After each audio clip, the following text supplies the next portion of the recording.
Дорогие друзья, сегодня для всех нас, жителей Донбасса, граждан России, для ветеранов Великой Отечественной войны, большое знаковое событие – открытие восстановленного мемориального комплекса Саур-Могила.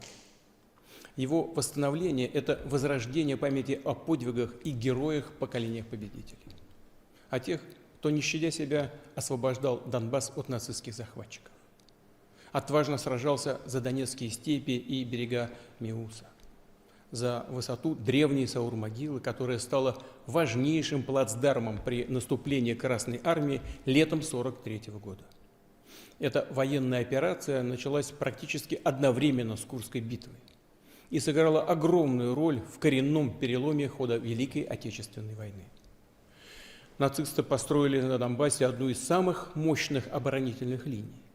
Советские бойцы взламывали, пробивали ее в долгих кровопролитных боях. И так же, как в грандиозном сражении под Прохоровкой, одержали здесь крупнейшую стратегическую победу.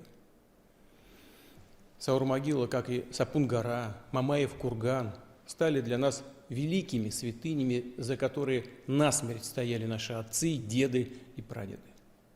Поэтому так важно было восстановить мемориальный комплекс, возведенный здесь в 1967 году. Построенный на средства шахтеров и жителей близлежащих городов и поселков, он по праву назывался народным, был почитаем и по-особому любим. Здесь семьями отмечали День Победы. Обязательно приходили сюда 8 сентября, в годовщину освобождения Донбасса от гитлеровцев. Но в 2014 году спокойная мирная жизнь в регионе закончилась. Новоиспеченные нацисты развязали здесь новую войну. Саур-Могила стала местом сражений, а мемориал был практически разрушен. Ополченцы Донбасса самоотверженно защищали родную землю и после ожесточенных боев отбили высоту, повторив подвиг предков. В честь современного поколения героев на возрожденном мемориале появились новые барельефы. Отрадно, что этот величественный комплекс восстановлен максимально бережно. Его первоначальный облик сохранен. На легендарной высоте снова стоит обелиск. И рядом, как прежде, возвышается фигура советского солдата-победителя. Мы помним наших родных, фронтовиков и их боевых товарищей, несгибаемых тружеников тыла. В их честь храним и восстанавливаем мемориалы.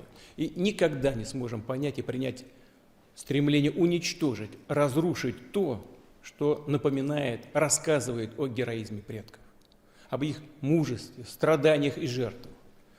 С болью в сердце видим, как в некоторых странах сносят памятники советским воинам, отдавшим своей жизни за свободу их же народов, как глумятся над историей, цинично предают своих собственных отцов, дедов, прадедов. Для России все это немыслимо.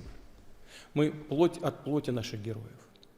И воссоздание мемориала защитникам Донбасса, мужество наших солдат, офицеров и ополченцев – это предупреждение всем, кто отрекся от своих предков и забыл уроки истории. Дорогие друзья, хочу искренне поблагодарить всех, кто участвовал в возрождении комплекса Саур-Могилы. Знаю, что эта идея родилась еще несколько лет назад, и то, что она воплощена в жизнь, заслуга многих людей и организаций, государственных и общественных структур. Успехов вам и всего самого наилучшего.